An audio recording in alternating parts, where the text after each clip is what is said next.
ಇವತ್ತು ನಾವು ಮನೆಯಲ್ಲೇ ಈಸಿಯಾಗಿ ಅವೈಲೇಬಲ್ ಇರುವಂಥ ಕೇವಲ 4 ಪದಾರ್ಥದಿಂದ ಬಾಯಲ್ಲಿ ಕರಗುವಂಥ ಒಂದು ಹೊಸ ರೆಸಿಪಿ ಮಾಡ್ತಾ ಇದ್ದೀವಿ. ಇದನ್ನ ನೀವು ಸ್ಟೋರ್ ಮಾಡಿ ಕೂಡ ಇಡಬಹುದು. ಖಂಡಿತ ನಿಮ್ಮ ಮನೆಯಲ್ಲಿ ಎಲ್ಲರೂ ಇದನ್ನ ತುಂಬಾ ಇಷ್ಟಪಡ್ತಾರೆ.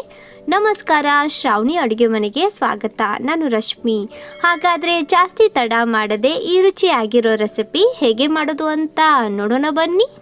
ನಾನು ಇಲ್ಲಿ 1 ಕಪ್ನಷ್ಟು ಶೇಂಗಾ ತಗೊತಾ ಇದ್ದೀನಿ. ನೀವು ನೋಡ್ತಾ ಇರಬಹುದು, ಇವು ಒಂದೇ ಸೈಜ್ನಲ್ಲಿ ಇದ್ದಾವೆ. ಈ ಥರ ಆದಷ್ಟು ಸೇಮ್ ಸೈಜ್ನಲ್ಲಿ ಇರುವ ಮತ್ತು ಒಂದು ಸ್ವಲ್ಪ ಒಳ್ಳೆ ಕ್ವಾಲಿಟಿ ಶೇಂಗಾನೇ ತಗೋರಿ. ಮತ್ತು ನೀವು ನೋಡ್ತಾ ಇರ್ಬೋದು ನೋಡ್ರಿ, ಈ ರೀತಿ ಕೆಟ್ಟದ ಕಾಳು ಕೂಡ ಇರ್ತವೆ. ಇವನ್ನ ತೆಗೆದು ಬಿಡ್ರಿ, ಅಂದರೆ ನಾವು ಮಾಡ್ತಾ ಇರೋ ರೆಸಿಪಿ ಚೆನ್ನಾಗಿ ಬರುತ್ತೆ. ಇವಾಗ ಇವನ್ನ ನಾವು ಹುರಿದು ತಗೊಳ್ಳೋಣ. ನಾನು ಗ್ಯಾಸ್ ಮೇಲೆ ಪ್ಯಾನ್ ಬಿಸಿ ಮಾಡೋಕ್ಕೆ ಇಟ್ಟಿದ್ದೆ. ಇದು ಬಿಸಿ ಆಗಿದೆ. ಗ್ಯಾಸ್ ಮೀಡಿಯಂ ಫ್ಲೇಮ್ನಲ್ಲಿ ಇಟ್ಟು ಇವನ್ನ ಈ ರೀತಿ ಕಂಟಿನ್ಯೂಸ್ ಆಗಿ ಕೈ ಆಡಿಸ್ತಾನೆ ಹುರಿರಿ. ನಾನು ಆಗಲೇ ಅಂದೆ ನೋಡ್ರಿ, ಎಲ್ಲ ಶೇಂಗಾ ಆದಷ್ಟು ಒಂದೇ ಸೈಜ್ನಲ್ಲಿ ಇರುವಂಥದ್ದು ತಗೋರಿ ಅಂತ. ಯಾಕೆ ಅಂದರೆ ಇವನ್ನ ನಾವು ಈ ರೀತಿ ಹುರಿಬೇಕಾದ್ರೆ ಸಣ್ಣ ಶೇಂಗಾ ಬೇಗನೆ ಹುರಿದು ಬಿಡುತ್ತೆ. ಸೊ ನಾವು ದೊಡ್ಡ ಶೇಂಗಾ ಹುರಿಯೋವರೆಗೂ ಅದು ಹಾಗೆ ಹೊತ್ತೋಗ್ಬಿಡತ್ತೆ. ಅದಕ್ಕೆ ಆದಷ್ಟು ಒಂದೇ ಸಮ ಇರೋ ಶೇಂಗಾ ತಗೋರಿ. ಮತ್ತೆ ಬಿಡದೆ ಈ ರೀತಿ ಕೈ ಆಡಿಸ್ತಾನೆ ಹುರಿರಿ, ಅಂದರೆ ಕಾಳು ಕಪ್ಪಾಗಲ್ಲ. ಇವಾಗ ನೋಡ್ರಿ, ಶೇಂಗಾ ಚಟಪಟ ಅಂತ ಇದ್ದಾವೆ, ನಿಮಗೆ ಕೇಳಿಸ್ತಾ ಇರಬಹುದು. ಈ ರೀತಿ ಚಟಪಟ ಅಂದು ಇವು ಒಳಗಿಂದ ಚೆನ್ನಾಗಿ ಬೆಂದು ಇದ್ರ ಮೇಲಿನ ಸಿಪ್ಪೆ ಎಲ್ಲ ಕಡೆಯಿಂದ ಈ ರೀತಿ ಒಂದು ಸ್ವಲ್ಪ ಬ್ರೌನ್ ಕಲರ್ಗೆ ಬರಬೇಕು. ಅಲ್ಲಿವರೆಗೂ ಇವನ್ನ ಹುರಿದು ತಗೋರಿ. ನೀವು ನೋಡ್ತಾ ಇರಬಹುದು, ನಮ್ಮ ಎಲ್ಲ ಶೇಂಗಾ ಚಟಪಟ ಅಂದಿದ್ದಾವೆ ಮತ್ತು ಇದ್ರ ಸಿಪ್ಪೆ ಕೂಡ ಒಂದು ಸ್ವಲ್ಪ ಬ್ರೌನ್ ಕಲರ್ಗೆ ಬಂದಿದೆ. ಇವನ್ನ ನಾನು ಒಂದು ಪ್ಲೇಟ್ನಲ್ಲಿ ತೆಗೆದು ತಗೊತಾ ಇದ್ದೀನಿ. ಇವು ಆರ್ಲಿ ಅಲ್ಲಿವರೆಗೂ ಇದೇ ಪ್ಯಾನ್ನಲ್ಲಿ 1 ಕಪ್ನಷ್ಟು ಅವಲಕ್ಕಿ ಹಾಕಿ ಹುರಿರಿ. ನಾವು ನಾರ್ಮಲಿ ನಾಷ್ಟಕ್ಕೆ ಅಂತ ತಂದಿರ್ತೇವೆ ನೋಡ್ರಿ, ಅದೇ ಅವಲಕ್ಕಿ ಇದು. ನೀವು ಬೇಕಂದ್ರೆ ಇಲ್ಲಿ ಪೇಪರ್ ಅವಲಕ್ಕಿ ಕೂಡ ಯೂಸ್ ಮಾಡಬಹುದು. ಇವನ್ನ ಒಂದು 5 ನಿಮಿಷ ಈ ರೀತಿ ಮೀಡಿಯಂ ಫ್ಲೇಮ್ನಲ್ಲಿ ಗ್ಯಾಸ್ ಇಟ್ಟು ಹುರಿದು ತಗೋರಿ. ನೀವು ಪೇಪರ್ ಅವಲಕ್ಕಿ ತಗೊಂಡ್ರೆ ಒಂದು 2 ರಿಂದ 3 ನಿಮಿಷ ಹುರಿರಿ ಸಾಕು. ನಮ್ಮ ಅವಲಕ್ಕಿ ರೋಸ್ಟ್ ಆಗಿದ್ದಾವೆ ನೋಡ್ರಿ. ಈ ರೀತಿ ಒಂದು ಸ್ವಲ್ಪ ಅವಲಕ್ಕಿ ತಗೊಂಡು ತಿಕ್ಕಿ ನೋಡ್ರಿ. ಇದು ಈ ಥರ ಪೌಡರ್ ಆದರೆ ಇವು ಚೆನ್ನಾಗಿ ರೋಸ್ಟ್ ಆಗಿದ್ದಾವೆ ಅಂತ ಅರ್ಥ.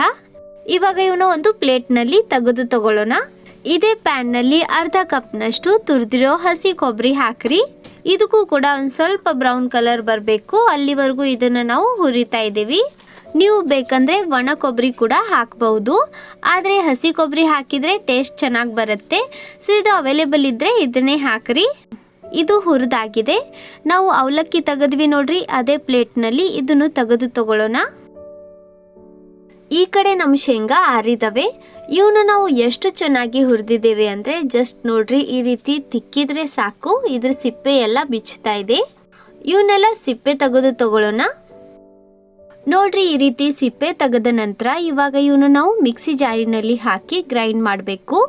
ಇವನ್ನ ಎಷ್ಟು ಸಾಧ್ಯ ಅಷ್ಟು ಸಣ್ಣಕ್ಕೆ ಗ್ರೈಂಡ್ ಮಾಡ್ರಿ. ಮತ್ತೆ ಇಲ್ಲಿ ಒಂದು ಗಮನ ಇರಲಿ ಫ್ರೆಂಡ್ಸ್, ಇವನ್ನ ಗ್ರೈಂಡ್ ಮಾಡಬೇಕಾದ್ರೆ ಒಂದೇ ಸತಿ ಮಿಕ್ಸಿನ ಆನ್ ಮಾಡಬೇಡ್ರಿ. ಒಂದು ಸ್ವಲ್ಪ ನಿಂತು ಗ್ರೈಂಡ್ ಮಾಡ್ರಿ, ಇಲ್ಲ ಅಂದ್ರೆ ಇದು ಎಣ್ಣೆ ಬಿಟ್ಟು ಬಿಡುತ್ತೆ. ನೋಡ್ರಿ, ಈ ರೀತಿ ಫೈನ್ ಪೌಡರ್ ರೆಡಿ ಮಾಡ್ಕೊರಿ. ನಾವು ಇದನ್ನ ಎಷ್ಟು ಸಣ್ಣಕ್ಕೆ ಗ್ರೈಂಡ್ ಮಾಡಿದ್ರು ಕೂಡ ಇದರಲ್ಲಿ ಸ್ವಲ್ಪ ದೊಡ್ಡ ತುಂಡು ಉಳಿದಿರೋ ಸಾಧ್ಯತೆ ಇರುತ್ತೆ. ಅದಕ್ಕೆ ಇದನ್ನ ಸಾಣಿಸ್ಕೊಂಡೇ ತಗೊಳ್ಳೋಣ. ಈ ರೀತಿ ಒಂದು ಸಾಣಿಗೆ ತಗೊಂಡು ಇದನ್ನ ಸಾಣಿಸ್ರಿ. ನೋಡ್ರಿ, ಈ ರೀತಿ ಸ್ವಲ್ಪ ದೊಡ್ಡ ತುಂಡು ಉಳಿದಿರ್ತವೆ. ಇವನ್ನ ತೆಗೆದು ಬಿಡ್ರಿ. ನೀವು ಇದನ್ನ ಪಲ್ಯದಲ್ಲಿ ಹಾಕಬಹುದು. ನೀವು ನೋಡ್ತಾ ಇರಬಹುದು ನೋಡ್ರಿ, ಈ ರೀತಿ ನೈಸ್ ಪೌಡರ್ ಮಾಡ್ಕೊಂಡು ತಗೊಳ್ಳೋದ್ರಿಂದ ನಾವು ಮಾಡ್ತಾ ಇರೋ ರೆಸಿಪಿ ಬಾಯಲ್ಲಿ ಕರಗೋ ರೀತಿ ಬರುತ್ತೆ. ಇವಾಗ ಇದೇ ಮಿಕ್ಸಿ ಜಾರಿನಲ್ಲಿ ನಾವು ಹುರಿದಿದ್ವಿ ನೋಡ್ರಿ ಅವಲಕ್ಕಿ ಮತ್ತೆ ಕೊಬ್ಬರಿ, ಅದನ್ನು ಕೂಡ ಗ್ರೈಂಡ್ ಮಾಡ್ಕೊಳ್ಳೋಣ. ಈ ಥರ ಎಷ್ಟು ಸಾಧ್ಯ ಅಷ್ಟು ಸಣ್ಣಕ್ಕೆ ಇದನ್ನ ರುಬ್ಕೊಂಡು ತಗೋರಿ. ಇವಾಗ ಇದನ್ನು ಅದೇ ಪಾತ್ರೆಯಲ್ಲಿ ಸಾಣಿಸ್ಕೊಂಡು ತಗೊಳ್ಳೋಣ. ಉಳಿದಿರೋ ಈ ದೊಡ್ಡ ತುಂಡು ತೆಗೆದು ಬಿಡ್ರಿ. ನಮ್ಮ ರೆಸಿಪಿ ಅರ್ಧ ತಯಾರಿ ಆಗಿದೆ. ಇವಾಗ ಗ್ಯಾಸ್ ಮೇಲೆ ಒಂದು ಪ್ಯಾನ್ ಬಿಸಿ ಮಾಡಿಕೊಂಡು ಇದರಲ್ಲಿ 1 ಕಪ್ನಷ್ಟು ನೀರು ಹಾಕ್ರಿ. ನೀರು ಬಿಸಿ ಆದ ನಂತರ ಇದರಲ್ಲಿ 1 ಕಪ್ನಷ್ಟು ಬೆಲ್ಲ ಹಾಕಿ ಇದನ್ನ ಕರಗಿಸ್ಕೊಂಡು ತಗೋರಿ. ನೀವು ಇಲ್ಲಿ ಬೆಲ್ಲದ ಬದಲಾಗಿ ಸಕ್ಕರೆ ಕೂಡ ಹಾಕಬಹುದು. ಈ ರೀತಿ ಬೆಲ್ಲ ಕರಗಿಸ್ಕೊಂಡ ನಂತರ ಇದರಲ್ಲಿ ಏನಾದರೂ ಕಸ ಕಡ್ಡಿ ಇದೆ ಅಂತ ಅನಿಸಿದರೆ ನೀವು ಇದನ್ನ ಸೋಸ್ಕೊಂಡು ತಗೋರಿ. ನಾವು ಹಾಕಿರೋ ಈ ಬೆಲ್ಲದಲ್ಲಿ ಆ ರೀತಿ ಏನು ಅನ್ನಿಸ್ತಾ ಇಲ್ಲ. ಇವಾಗ ಇದರಲ್ಲಿ ನಾವು ಗ್ರೈಂಡ್ ಮಾಡಿದ್ವಿ ನೋಡ್ರಿ ಪುಡಿ, ಅದನ್ನ ಹಾಕ್ರಿ. ಈ ರೀತಿ ಇದನ್ನ ಸ್ವಲ್ಪ ಹಾಕ್ತಾ ಕಲಿಸ್ರಿ, ಅಂದರೆ ಇದರಲ್ಲಿ ಗಂಟಾಗಲ್ಲ. ಗ್ಯಾಸ್ ಪೂರ್ತಿ ಲೋ ಫ್ಲೇಮ್ನಲ್ಲಿ ಇಟ್ಟು ಇದನ್ನೆಲ್ಲ ಮಿಕ್ಸ್ ಮಾಡ್ಕೊಂಡು ತಗೋರಿ. ನಾವು ಇದರಲ್ಲಿ ಒಂದು ಹನಿ ಕೂಡ ತುಪ್ಪ ಹಾಕೋ ಅವಶ್ಯಕತೆ ಇಲ್ಲ. ಇದರಲ್ಲಿ ಹಾಕಿರೋ ಶೇಂಗಾ ಮತ್ತು ಕೊಬ್ಬರಿಯಲ್ಲಿ ಅದರದೇ ಆದ ಬಹಳಷ್ಟು ಎಣ್ಣೆ ಅಂಶ ಇರುತ್ತೆ. ನೋಡ್ರಿ, ಈ ರೀತಿ ಮಿಕ್ಸ್ ಮಾಡ್ಕೊಂಡ ನಂತರ ಇವಾಗ ನಾನು ಇದರಲ್ಲಿ ಒಂದು ಸ್ವಲ್ಪ ಸ್ಟ್ರಾಬೆರಿ ಎಸೆನ್ಸ್ ಹಾಕ್ತಾ ಇದ್ದೀನಿ. ನೀವು ಇದರ ಬದಲಾಗಿ ಏಲಕ್ಕಿ ಪುಡಿ ಹಾಕಬಹುದು. ಇದನ್ನ ಮಿಕ್ಸ್ ಮಾಡ್ಕೊಂಡು ತಗೊಳ್ಳೋಣ. ಈ ಥರ ಮಿಕ್ಸ್ ಮಾಡ್ಕೊಂಡ ನಂತರ ನೀವು ನೋಡ್ತಾ ಇರಬಹುದು ಇದು ಒಂದು ಸ್ವಲ್ಪ ಗಟ್ಟಿ ಆಗಿದೆ. ಇದನ್ನ ಮುಚ್ಚಿ ಗ್ಯಾಸ್ ಲೋ ಫ್ಲೇಮ್ನಲ್ಲೇ ಇಟ್ಟು ಒಂದು 5 ನಿಮಿಷ ಉಗಿ ಮೇಲೆ ಬೇಯಿಸ್ರಿ. 5 ನಿಮಿಷದ ನಂತರ ಈ ಮಿಕ್ಸ್ಚರ್ ಚೆನ್ನಾಗಿ ಬೆಂದಿರುತ್ತೆ. ಇದನ್ನ ಹೇಗೆ ಚೆಕ್ ಮಾಡೋದು ಅಂತ ತೋರಿಸ್ತೇನೆ ನೋಡ್ರಿ. ಇದರಲ್ಲಿನ ಸ್ವಲ್ಪ ಮಿಕ್ಸ್ಚರ್ ತಗೊಂಡು ನೋಡ್ರಿ ಈ ರೀತಿ ಉಂಡೆ ಮಾಡ್ರಿ.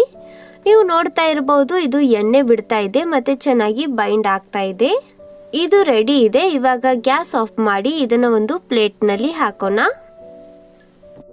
ಈ ಮಿಕ್ಸ್ಚರ್ ಬಿಸಿ ಇರೋದ್ರಿಂದ ಇದನ್ನ ಕೈನಿಂದ ಮುಟ್ಟದೆ ನೋಡ್ರಿ ಈ ರೀತಿ ಒಂದು ಸಣ್ಣ ಚರ್ಗಿ ಅಥವಾ ಬಟ್ಲ ತಗೊಂಡು ಇದನ್ನ ಈ ತರ ತಿಕ್ಕ್ರಿ. ಈ ಸ್ಟೆಪ್ ತುಂಬಾ ಮುಖ್ಯ ಇದೆ ಫ್ರೆಂಡ್ಸ್. ಇದರಿಂದ ನಾವು ಮಾಡ್ತಾ ಇರೋ ರೆಸಿಪಿ ತುಂಬಾ ಸಾಫ್ಟ್ ಸ್ಮೂತ್ ಬಾಯಲ್ಲೇ ಕರಗೋ ರೀತಿ ಬರುತ್ತೆ. ಒಂದು 2 ನಿಮಿಷ ಇದನ್ನ ಈ ರೀತಿ ತಿಕ್ಕಿ ತಗೊಂಡ ನಂತರ ಇದನ್ನ ನಾವು ಕೈನಿಂದ ಮುಟ್ಟಬಹುದು. ಇದನ್ನ ಒಂದು ಸ್ವಲ್ಪ ಮಿತ್ಕೊಂಡು ನಂತರ ಸ್ಕ್ವೇರ್ ಆಕಾರ ಕೊಟ್ಟು ಲಟ್ಟಣಿಗೆಯಿಂದ ಒಂದೇ ಸಮ ಮಾಡಿಕೊಂಡು ಸ್ವಲ್ಪ ಗೋಡಂಬಿ ಬಾದಾಮ್ ಉದುರಿಸಿ ಇನ್ನೊಂದ್ಸತಿ ಲಟ್ಟಿಸ್ರಿ, ಅಂದ್ರೆ ಇವು ಉದುರಲ್ಲ. ಇವಾಗ ಚಾಕುನಿಂದ ಇದನ್ನ ಸ್ವಲ್ಪ ಗ್ಯಾಪ್ ಬಿಟ್ಟು ಕಟ್ ಮಾಡ್ಕೊಂಡು ತಗೊಳ್ಳೋಣ. ಇದನ್ನ ನಾನು ಬರ್ಫಿ ಥರ ಮಾಡ್ತಾ ಇದ್ದೀನಿ. ನೀವು ಬೇಕಂದ್ರೆ ಇದೇ ಸೇಮ್ ಮಿಕ್ಸ್ಚರ್ನ ಉಂಡೆ ಕಟ್ಟಿ ತಗೋಬಹುದು. ಈ ರೀತಿ ಕಟ್ ಮಾಡಿದ ನಂತರ ಇದರಲ್ಲಿನ ಒಂದು ಪೀಸ್ ತೋರಿಸ್ತೇನೆ ನೋಡ್ರಿ. ಪರ್ಫೆಕ್ಟ್ ನೋಡ್ರಿ, ಎಷ್ಟು ಕಡಿಮೆ ಇಂಗ್ರೀಡಿಯೆಂಟ್ಸ್ನಿಂದ ಮನೆಯಲ್ಲೇ ನಾವು ಈ ರೀತಿ ಸೂಪರ್ ಟೇಸ್ಟಿ ಆಗಿರುವಂಥ ಬರ್ಫಿ ತಯಾರಿಸಿದ್ವಿ. ಇದಕ್ಕೆ ಹಾಲು, ತುಪ್ಪ, ಸಕ್ಕರೆ, ಹಾಲಿನ ಪುಡಿ ಇದ್ಯಾವುದು ಬೇಕಾಗಿಲ್ಲ. ನೋಡಿದ್ರಲ್ಲ ಫ್ರೆಂಡ್ಸ್, ಎಷ್ಟು ಸುಲಭವಾಗಿ ನಾವು ಮನೆಯಲ್ಲೇ ಈ ರೀತಿ ಮಾರ್ಕೆಟ್ ಥರ ಸ್ವೀಟ್ ತಯಾರಿಸಬಹುದು, ಅದು ಕೂಡ ತುಂಬ ಹೈಜೆನಿಕ್ ಆಗಿ. ಸೊ ಫ್ರೆಂಡ್ಸ್, ನೀವು ಕೂಡ ಬರೋ ಹಬ್ಬದಲ್ಲಿ ಈ ಥರ ಸ್ವೀಟ್ ಮಾಡ್ರಿ. ಖಂಡಿತ ನಿಮ್ಮ ಮನೆಯಲ್ಲಿ ಎಲ್ಲರೂ ಇದನ್ನ ಖುಷಿಯಿಂದ ತಿಂತಾರೆ.